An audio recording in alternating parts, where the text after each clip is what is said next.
With another mass shooting in the news, one question a lot of people are asking around the world is why do so many people in America have guns? Or maybe more importantly, just how easy is it to get a gun in the United States? Turns out it's pretty easy, thanks to a bunch of loopholes.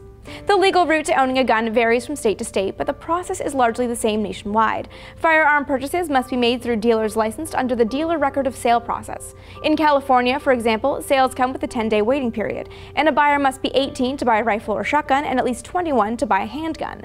And of course, there is a background check as part of all gun sales. The FBI's National Instant Criminal Background Check System exists to ensure that guns don't fall into the wrong hands by giving licensed firearm dealers instant access to a buyer's records. The system lets clerks put a call into the FBI before ringing up a sale, and they should know right away whether the buyer has any background history that would prevent him or her from owning the firearm, like a drug charge. Now back to the loopholes. It's very possible for someone who knows they wouldn't pass a background check to legally own a gun. Private sellers are one. A seller who isn't a federally licensed dealer is not legally required to run background checks on buyers. That can extend to include black market sellers who operate outside the law by design. There is also the gun show loophole. Only 8 states require background checks on all gun sales made at shows, and fewer require background checks on handgun sales at shows. Though this doesn't help a prospective buyer living in a state with mandated background checks. Out-of-state gun purchases require that laws of both states be met.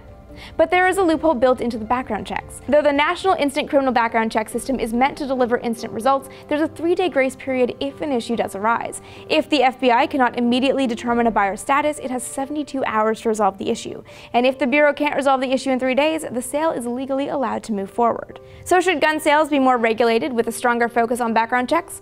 Most people say yes. Since it was launched in 1998, the FBI's background check system has made more than 100 million checks and stopped some 700,000 sales of guns to undesirable would-be owners. But opponents interestingly point out that insistence on background checks wouldn't close all the loopholes, so they shouldn't be a necessity.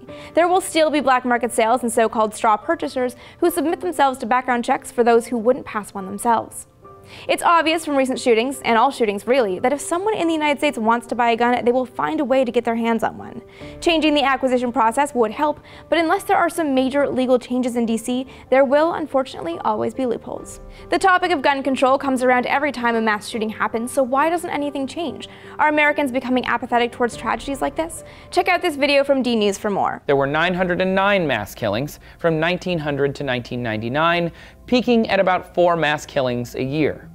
From 2000 to 2013, we averaged 11.4 a year. Thanks for watching, and be sure to subscribe.